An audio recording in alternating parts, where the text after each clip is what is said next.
Welcome back, everybody, to a new episode of Podcast on the Brink. Tuesday, May 3rd, we are recording this episode. Took last week off as the news with IU basketball has hit a lull somewhat after Race Thompson's decision to come back to school. This week, we're back with a new episode, and first-time guest for Podcast on the Brink, the coach, Brian Tonsoni. Many of you know him from the Assembly Call. Coach, welcome to Podcast on the Brink. I was joking before, you can give me a hard time, but this is the first time I've had you on. But it's good to talk to you. It's good to be here and talk basketball with you as well. I just didn't think you'd let Cubs fans come on your podcast. So when you sent me the message, I was relieved that I was eligible to be on the podcast. But any time to talk Indiana basketball is a good time. Yeah, our teams are actually playing right now. When I came down to record, I think it was 3-0. I don't know if I don't have it. I don't have it on here in front of me, but it was still is. Okay. Hopefully it stays that way. But no, kidding aside, good to have you on the show. And we were talking a little bit before here, just big picture. You obviously follow this program as closely as anybody. You've helped host a post-game show and talked about a lot of games and things like that over the past 5-10 years now with the Assembly Call. And I'm just curious, just kind of big picture IU basketball right now, what you saw from the first season with Mike Woodson. Did it meet your expectations? Did it fall short? Did it exceed? I'm just curious kind of where you put the whole season as a whole as we kind of look back on what Indiana was able to accomplish under Mike Woodson in year one. I think the first year it was a good year for Coach Woodson overall. It was kind of a roller coaster year, with coming out and playing early and winning early, and then the defense was so dominant. And then there were a few games where there was just some head scratching moments. The Wisconsin loss, some of the stuff late in the Syracuse game, and being involved in the bracketology, you knew some of those early games were really going to be important because there wasn't a real tough schedule. And then when you get to the Big Ten and you only win 9 games and 7 of them were on teams that played in the first day of the tournament, and you only had 2 against the upper level, you were sitting there wondering, is this going in the right direction? Even though there were things to be excited about, performances, Race Thompson, Trace Jackson Davis, the defense. Again, I'm a big defensive guy. I love what Mike Woodson has done defensively, but there were just some things where things just seemed out of sorts. Timeout use, substitution patterns, and things like that. And you're looking at a situation in the Big Ten tournament where a loss is going to put you out of the tournament. And that's how close it was to being a non-successful year. And then with 12 minutes to go, the first game of the Big Ten tournament was just a no-show. And the vibe that I was getting while in attendance there was, wow, this year is really going to come crashing down. And it's more of the same that we've dealt with for 4 years. And then all of a sudden it turned around, and in 2 or 3 games there, even in the loss to Iowa, and then the win on the it's not play-in game, the first game. Really, then you take a step back and look, they played better the last 10 or 11 games, lost a lot of close ones to Rutgers and Wisconsin. So overall, I think it was a step in the right direction to get to the tournament, to end on a positive note.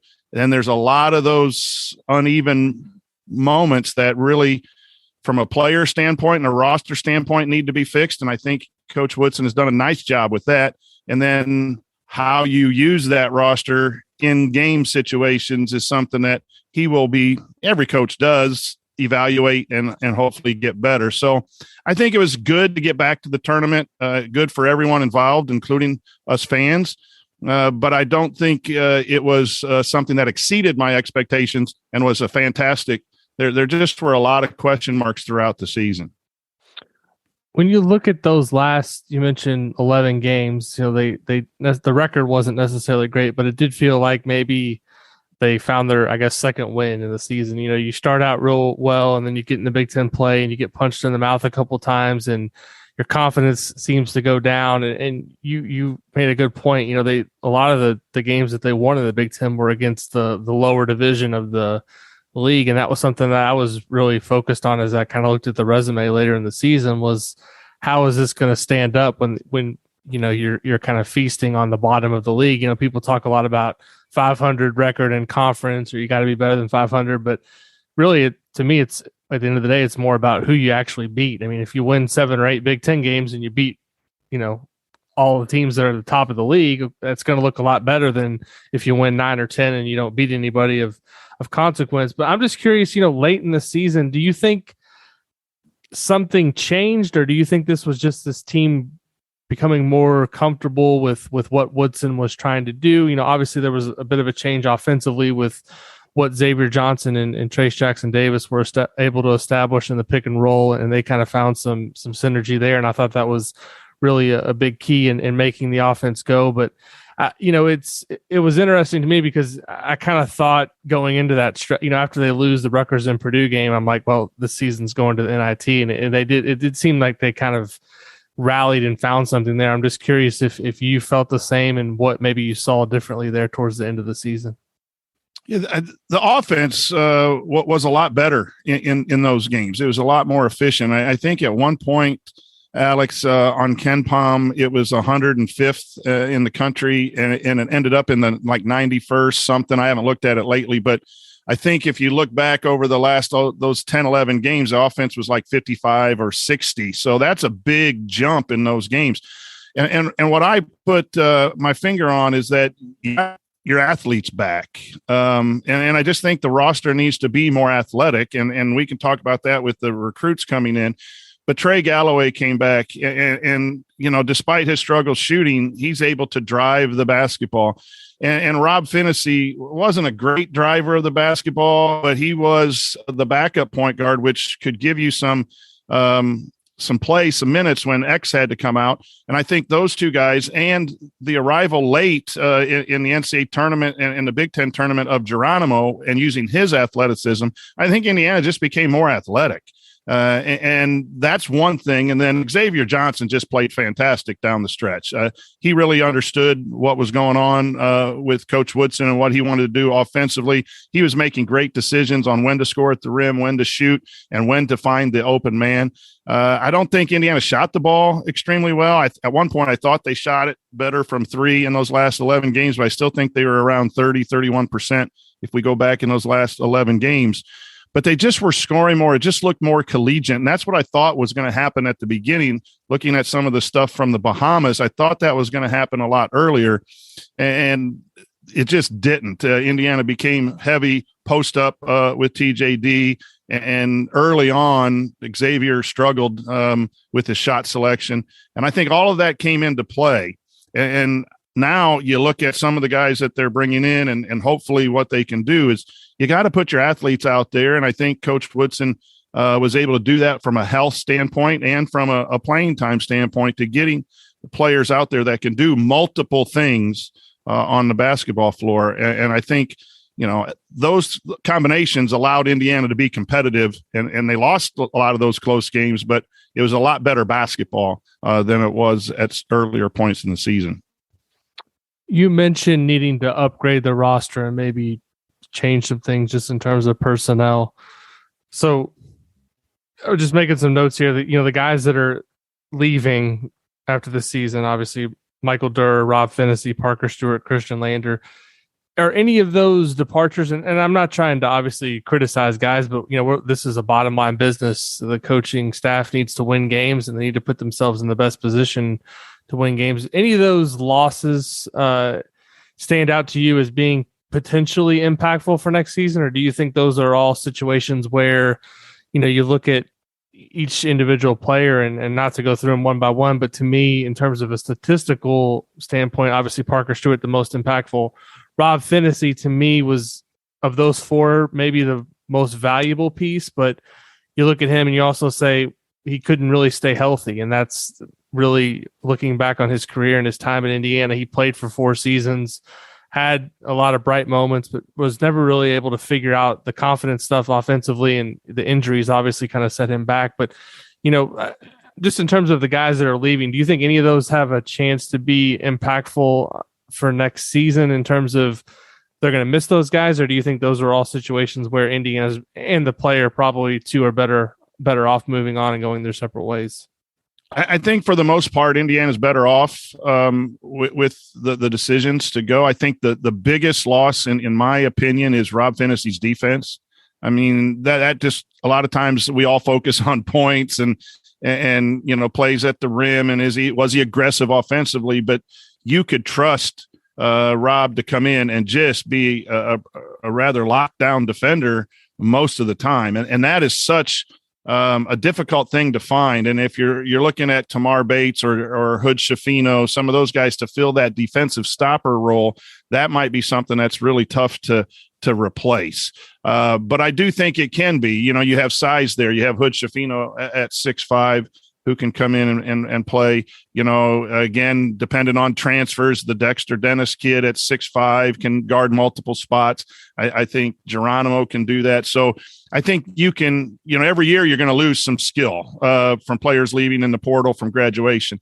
But that's the one, obviously Parker Stewart's shooting. And I thought he was an underrated defender at times, not straight line defender, but a positional defender. But he wasn't the athlete I think that Coach Woodson wants to play with, or that we see a lot in the upper echelons of college basketball, where you can shoot the three and you could also drive and attack and draw help. And that was an issue with both Kopp and Parker Stewart. And at times we had multiple players like that on the floor. And I don't think you'll see that going forward. I think those athletes with multiple ability to shoot, drive, and do some things are where Coach Woodson wants to go. And that ultimately will help the offense. But with the guys who left, you wish them well. As an alum, I'm proud that they came here and gave us what they gave us. But I think, a Renault and even a Duncombe, if he gets strong and if TJD comes back or not, I think those guys can make up for a Durr. I think Indiana is better off because of some of the guys they have coming in will be an upgrade. You mentioned TJD, and obviously it's kind of in a holding pattern in terms of what's going to happen there. I think actually 4 weeks from tonight would be like the deadline for him to come out of the pool, or maybe 4 weeks in a day. I think it's either right around May 31st or June 1st. It's right around 10 days after the combine ends. We still don't know for sure whether or not he was invited to the combine. I think worst case scenario, he's going to get a G League combine invite. And I think a lot of people probably expect that he'll at least get a chance to go to the combine. How does his decision kind of shape expectations for next season? Is it, to me, it feels like if he comes back, there's going to be a lot of people expecting Indiana to be a contender in the Big Ten. And if that doesn't happen, I still think there's going to be at least an expectation to get back to the tournament. But I guess how does that decision weigh in to your expectations for next season on what this team can be?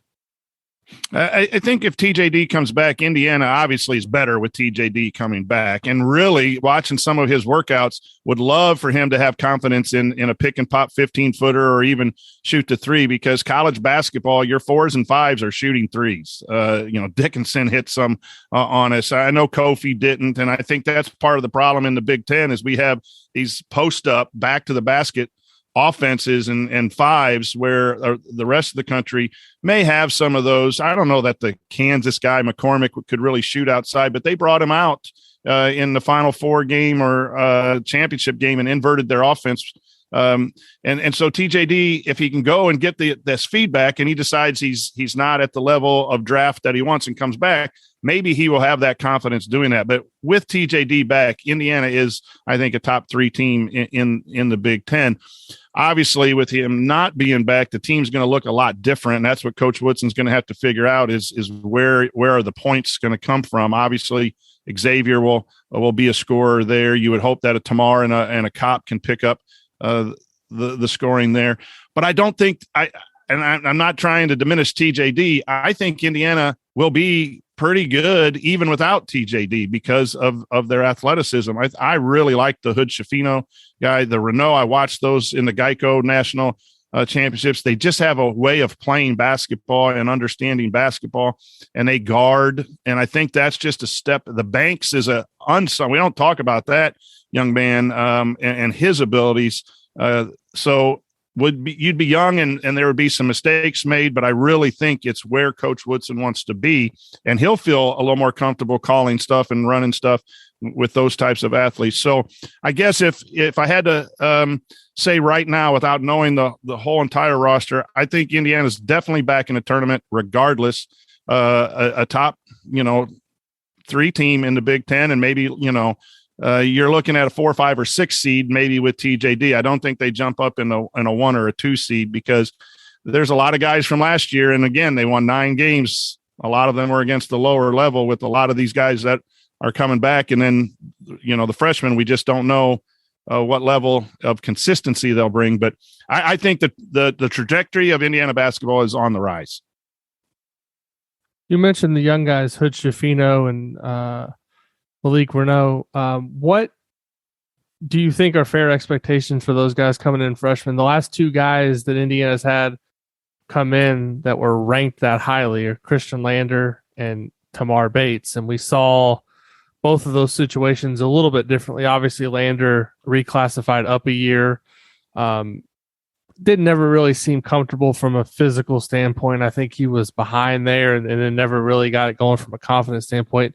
Tamar Bates a little bit different in that, he was obviously didn't reclassify, but I think physically probably still wasn't where he needed to be last season as a freshman. And we saw some glimpses of what he can become as a player, but I always remind people of those when they get real excited about a 5-star kid. I mean, for every Cody Zeller or even Yogi as a freshman started and played a lot of games and did a lot of good things, but had his freshman moments. It's hard to rely, if you want to win at a high level in the Big Ten, to rely too much on freshmen. So I'm just curious how you're looking at those guys coming in next season, what realistically can be expected out of them. I agree with you on Hood Schifino. Physically, he looks the part of a guy who can come in, but he has got a grown man's body. He's going to be able to do things from a physical perspective. Renault, we'll see how his game translates.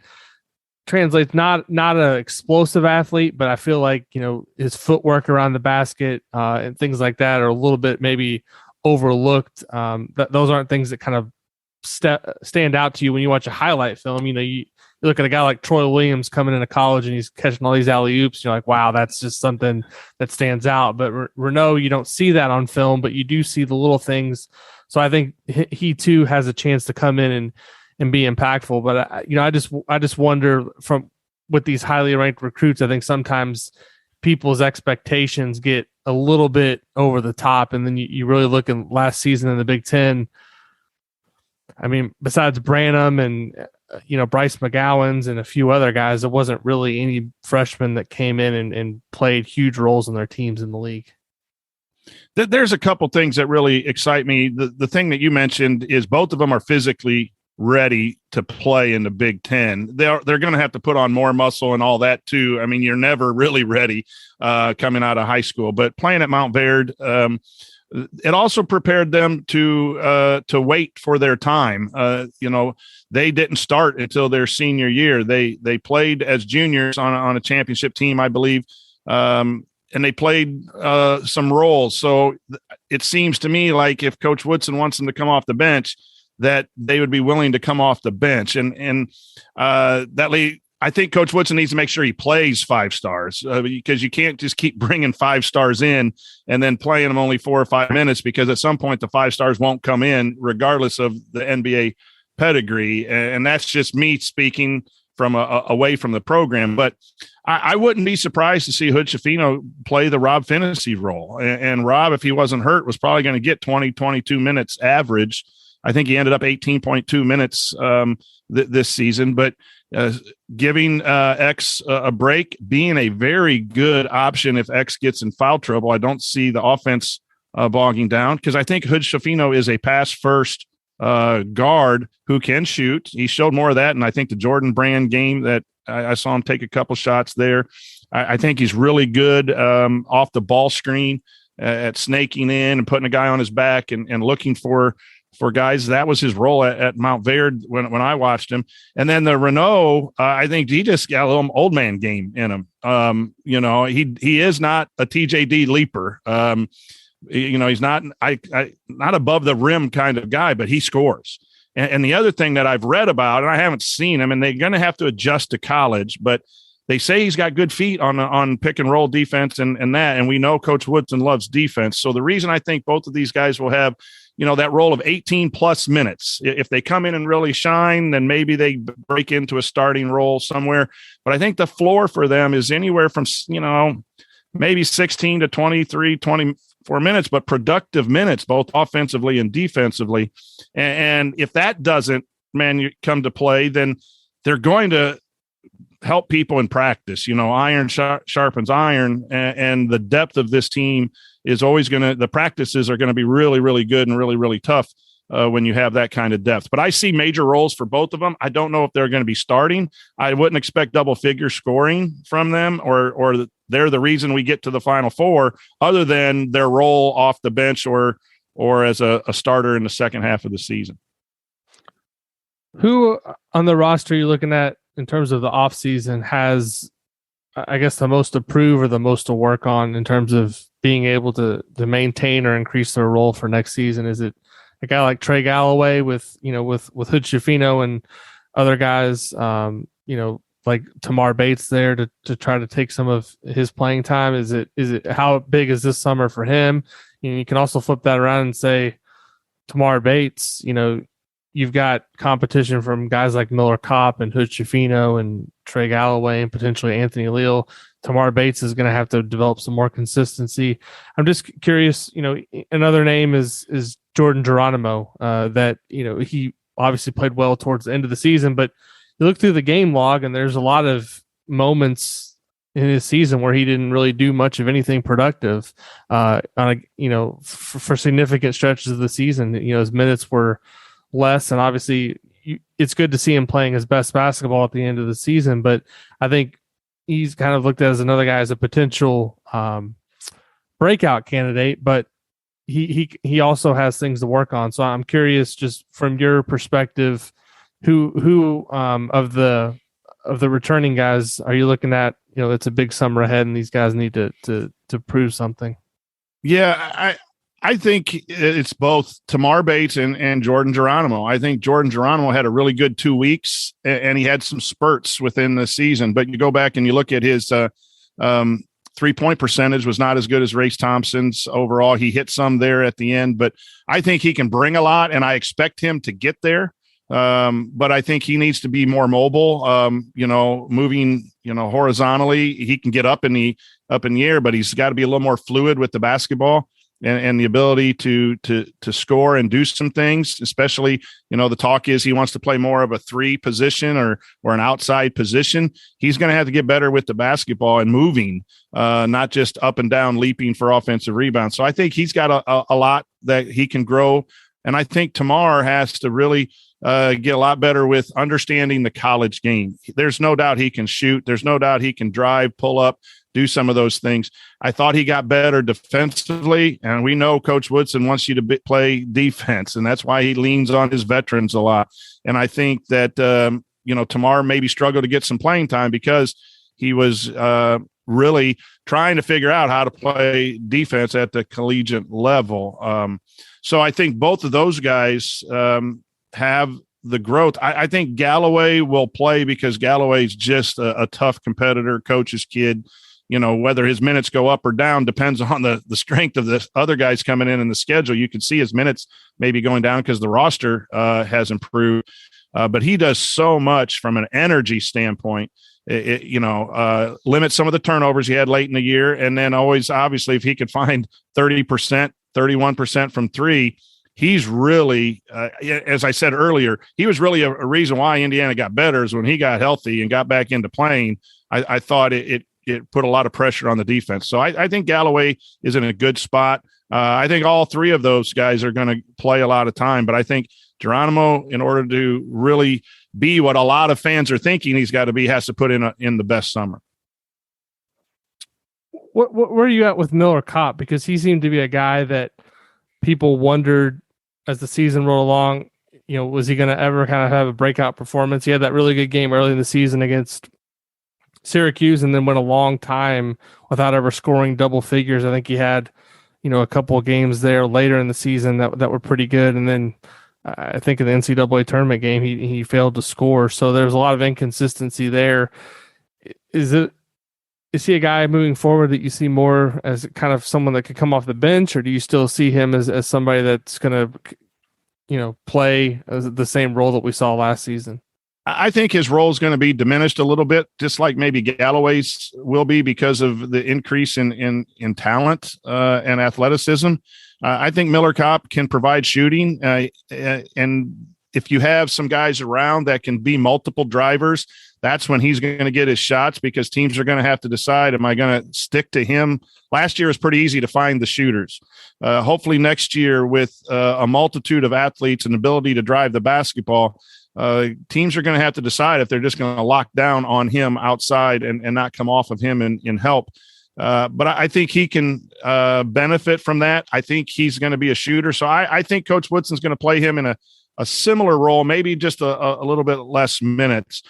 I personally am a guy that just loves to get athletes out on the floor, but I'm not in practice to see what they're doing. I think Miller Kopp is a guy that can be trusted. He fights really hard on defense. Even when he gets beat, he's always hand attacking and trying to deflect the ball and block the ball at the rim. So I think Coach Woodson likes Kopp for a lot of the things that we might not see from the outside of the program. And I think he'll still play an awful lot because of his veteran presence. But I really want Tamar to push him. I want Geronimo to push him. And if Dexter Dennis comes, I think he'll get into some of those minutes too, because I just believe college basketball is an athletic game, and get your athletes out there and turn them loose. And you got to live with some of the mistakes sometimes in order to take advantage of that. But that's maybe just my personal preference. Coach Woodson's in there all the time and knows what he needs. But I expect Kopp to play quite a bit, and I think Coach Woodson really likes him for some intangibles. What do you see as maybe the biggest area of growth for Woodson as a coach going into year number 2? You mentioned, I think a little bit at the top, some of the, the season, kind of the ups and downs. It seems like there was a learning curve for him. Obviously, the thing I liked about him was after the game, when the press conference, he gave a pretty straight shot. When he gave you an answer, he kind of just he's kind of said what he was thinking. I don't feel like he ever really made excuses or talked in cliches or anything like some of the coaches that Indiana's had in the past. I thought he owned a lot of things. So to me, it does seem like he has he's going to reflect on some things this offseason. But what did you see as maybe one or two things moving forward that he needs to maybe do differently from that standpoint? Yeah, he's locked in on trying to make Indiana better. There's no doubt the recruiting's working. I think he communicates well with his players. It's been exciting to see that from an Indiana standpoint. And like I said, the trajectory is up there. So some things that from where I sit, were just how's he going to play his players? Where are the minutes going to come from? How is he going to organize the minutes? There was a lot of criticism of the 5-man rotation. There were a few things that I think he brought from the NBA to the college game, and I think he's got to really sit down and evaluate what worked and what didn't work in that matter. I think the substitution was one. I think sometimes the use of timeouts and some of those things were some. And if you spent 35 years in one league, that's what you're used to. And I think he wants to win bad enough that he'll sit down with his staff and go over those films. But really the usage of players, I think, is important. And then I think at times the college guys need a lot more guidance than the pros. I think sometimes he early on, he really trusts his point guards to call plays and to run stuff. And I think at times you lose 4 or 5 possessions. The game's a lot shorter in college. And I think that was part of that improvement down the road too. I thought he got more involved in what was going on the floor instead of, just at timeouts trying to make adjustments within his players. And I think that was an adjustment he started to make. And I would urge him to continue to make. Is there are times when in the college level, you have to be put your thumb down and get them to run what you want. Or I see teams in games that I go to, every game, it's either the fast break or they call a set or initial action. The coaching staff is that involved in the offense, and Coach Woodson really wasn't, and that's his philosophy. But I think it took a while for the players to understand that, and then I think Woodson ran a lot more actions to get shooters open and a lot more actions to get TJD on the move, and I think that's what ultimately got the Big Ten victories. And so I wouldn't be surprised to see that happen a lot more and a lot earlier next year. But those are a couple things off the top of my head, just the use of personnel and then making sure he's really leading these guys during game time. That's a little different than the NBA. When you look at the Big Ten going into next season, obviously a lot of teams lost a lot of important pieces. I don't know how closely you followed it, but I've keep an ongoing list of Big Ten rosters because it helps me this time of year know who's coming, who's going, and it just, helps me when I start to think about off-season power rankings and who's going to be actually the contenders in the league. And I look at these rosters right now, and it's pretty underwhelming. I got to be honest with you. There's a lot of high-end talent that's leaving the league, and you look at Purdue losing Jaden Ivey and Travion Williams. You look at Iowa losing Keegan Murray, Wisconsin losing Johnny Davis. I look at Wisconsin, not just Johnny Davis, but Brad Davison. I wonder who's going to score for them next season. You talk about Indiana maybe needing to replace Trace Jackson Davis, but think about what Wisconsin's going to have to replace. So I look around the league, and I'm not terribly impressed with what's coming back. Do you have any thoughts, just big picture, on the Big Ten going into next season? Obviously, there's still a lot of dominoes to fall and some draft decisions to be made, but every year we kind of talk about the Big Ten as being, either the best or the second best league in the country. Looking at it going into next year, I just kind of wonder if this is the year where the Big Ten finally takes a step back and maybe only 6 or 7 teams make the tournament. Yeah, I think and actually they were somewhat close to that this year. They got less teams in this year, and it was a struggle to get Indiana in and so forth. But yeah, I think that benefits Indiana a little bit too, because in the second year of Coach Woodson, getting his roster updated to where he wants it to be. And so Indiana's on that upswing while other teams might have to readjust, reload. The transfer portal makes, I think, our job of predicting conference order just a jumbled mess because, like you said, you're constantly updating who's coming and who's going, and then we really don't know how those players are going to fit. And then there's always someone like Johnny Davis who came out, not out of nowhere. He played for USA Basketball, but you didn't really expect him to have that big of a leap. You knew Keegan Murray was good, but he took a big leap. So there's always guys in the Big Ten that are going to take those leaps. And it's just a very, very well-coached league too. Like there are no nights off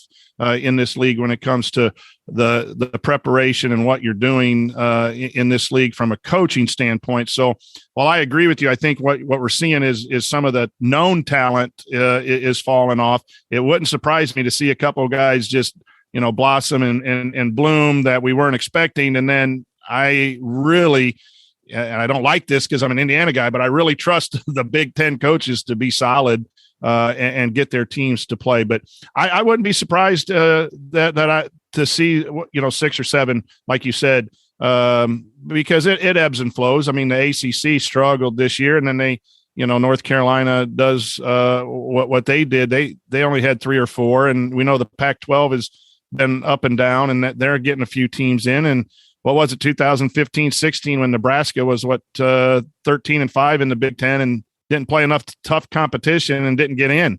So we've seen it happen in the Big Ten before, but ultimately I think that helps Indiana some if they can take advantage of a good summer and a second year on the Woodson thing, because I think their trajectory is up while everyone else is bouncing around or reloading. Obviously, you lead a group of young people at Delphi with the bracketology there, and this is kind of the last thing I wanted to talk about, but I just had some questions out of curiosity, how you approach this and how this all come, obviously know the origin of it a little bit, but I'm just curious, like how it comes together each year. Obviously students come and go, but what's the enthusiasm like at school for this, and what's kind of the process like? When do you start talking about it? When do these kids like start saying, well, we need to start thinking about the bracket for next year? How does it work on a year-to-year basis? We do a call out every fall, and about October we start meeting and talking about what we're doing and some of the opportunities for writing articles on our webpage, some of the podcasts that we are able to do internally with Bracketology. But then, Greg Rakestraw from ISC Sports has given us a TV program. So we start talking about how to operate in that realm. And we divide up into conferences and who has the conference. We generally have, it's a small niche. We generally have like 4 or 5 really active students, and then we have another 4 or 5 who come, every other week or whatever. So we'll have anywhere from 4 to 10 students. We have some great faculty, two guys that help me on the faculty. And then we talk about the opportunities to go to media. And the school that's up here by me has done a really good job at allowing us to take students and let them experience the media experience. And so we have media credentials. Indiana gave us some credentials this year, and JD really did a nice job working with us. So we're branching out in that. It's all about giving experiences to kids that really want to talk sports. And we've had some really outstanding young men and women this year. We had 3 young ladies join us that were interested. So we start talking as soon as the ball tips. We start talking who good wins and bad wins, and we start putting brackets together way too early because, in the middle of November or start of December, it doesn't really mean anything if a team's, 6-0 at that point. But we try to do it so the guys and gals can practice their critical thinking on the quad 1s and quad 2s. And then we really get going in January and February, really trying to get going. But it matters more down towards the end. And we've had some really outstanding years. And last year we had an average year. But it seemed like all of the guys that I follow and study had average years. And so we're part of the veteran group now that bounces up and down. But it's just really good, Alex, because the opportunities that it provides, the students that we have. And it's good for us old guys, too, to be able to go to a Big Ten college football game or a Big Ten basketball game and share that with students. And we had one young lady who decided to go on her own. Usually we go with one of the students. She decided to go to a game here at Purdue on her own and got down in the media room, was asking the quarterback questions. And, that just, it's a lot of pride to see that we can help these young people do some things that a lot of young people don't have the chance to. And I think we've been rather successful over the years and in our actual predictions. So the outcome has been pretty good as well. Yeah, it's always been fascinating to me because, I went to New Albany and they have a radio and TV program that I was a part of in high school. And it really was a great opportunity just for me to, we would go in, we get a 2-hour shift on the radio. We got to take calls and do things like that. It was like, and it was awesome. Later in high school, I helped call games on the radio, and obviously it wasn't something I wanted to do for a living at that time. But it was just a great opportunity, I think, as a student to learn. So I think it's great that you're doing that. I'm just out of curiosity, like, is there when you first start talking about it, is there are you giving them a primer on here's the rules for the bracket and how all that works? I'm just kind of curious, what kind of knowledge they have coming into it and what the learning curve is. Very, very little. And so you got to teach them about quad 1 and quad 2 and we talk about, the order of how we're going to look at things and then the outlier situations. When it comes to doing the seeding is easy. You could put a team, 4 teams in seed 1, relatively easy. The bracketing, when you try to put the bracket together, there's all kinds of crazy bracket principles.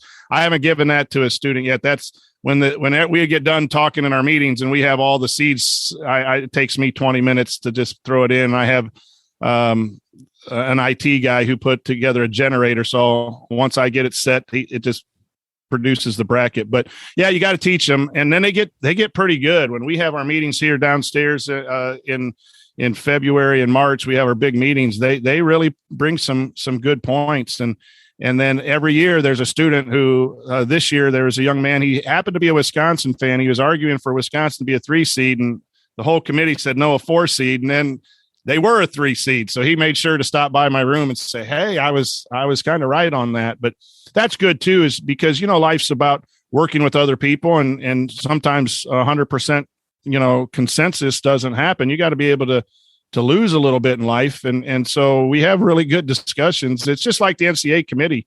When we get 10 people down here and we're talking about, Texas A&M, some people say they're in, some people say they don't. It's a big, heated, but fun discussion. So yeah, we go through a criteria list each year. And what we do early in the year, Alex, is we look at the old, what happened in the previous couple of years to try to get trends. And try to analyze, what does this committee, even though they change every year, what do they do? Sometimes that works. And this year, the trends didn't really hold up. So sometimes I think maybe we overteach or overthink the process, but starts in October of teaching them how to look at the spreadsheet and how to look at warrennolan.com and what everything means. And then they hopefully become a little bit better. That's why we like returning, getting some people to stay with it multiple years. I've had a couple 4-year members that by the time they're seniors, they could run it without me, which is really pretty cool. So I got to ask, how polarizing was the Indiana debate on Selection Sunday and the days leading up this year? Or was the group after they won those Big Ten tournament games, was it a consensus that Indiana was in? Because I was a little surprised that they actually got sent to Dayton. I thought that they had done enough to avoid that. We were too. So we have our meeting on Wednesday of the tournament because we've learned in the past that you can overemphasize tournament play. And usually tournament play is a team either plays its way out or a team plays its way in on the back end, but it doesn't really change the 3 seed, the 4 seed. So we try to make sure that everything is decided before the tournament start. But then we have a major text group. Every result. Does this change? Does this change? Does this change? And when Indiana won their first game, we thought they had a chance to get in. When they won the second game, we thought that moved them out of Dayton. But in looking back at it, now when you look back at it, you see some trends of there weren't too many teams that played their way in. Texas A&M got all the way to the championship and lost and didn't get in. So Indiana was right before the Big Ten tournament started, was either right on the bubble or right out, and the committee wasn't really going to move them too much. Those 2 wins just moved them slightly into the tournament, where a group like us saw 2 really outstanding wins and moved them up maybe 2 or 3 slots more than what the tournament did. But it's polarizing a little bit because of where I live. There's a few fans of Purdue that happen to live around here. And we try to eliminate that bias as much as possible. It's a little difficult, but I keep them in line. Yeah. I mean, your decor there when they come into the basement, they don't have any choice but That's right. Do you allow Purdue gear in there, or do you? I do. I do. These young men and our faculty members are good people despite that choice. Okay. Gotcha. Well, Coach, it was good to have you on the show. I really appreciate you being willing to take some time out here on a Tuesday night to talk IU basketball. I really enjoy everything you guys do over at the Assembly Call. I've known Jared for a long time, and Andy and Ryan. One thing that I've always enjoyed is you guys reacting to Ryan's rants on the show. I mean, to me, it's like I gotta. If I don't, I don't necessarily get a chance to listen to every show, but when I do, I make sure I hear what Ryan has to say, just so I can hear exactly what you guys have to say in response to that. Yeah, it can be fun nights. Some nights when there's a little bit of disagreement from his rant perspective, but. No, we mesh well together. I'm very fortunate, Alex, that they asked me. Those 3 started that up 11 years ago, and then they asked me about 4 or 5 years ago to participate more. I'm very fortunate to be a part of that group. It's got me involved to know people like you in the IU community, and so I'm very fortunate. And I enjoy that and look forward to doing it and doing it again when we hang another banner, which is always the goal. We're still a ways away, though.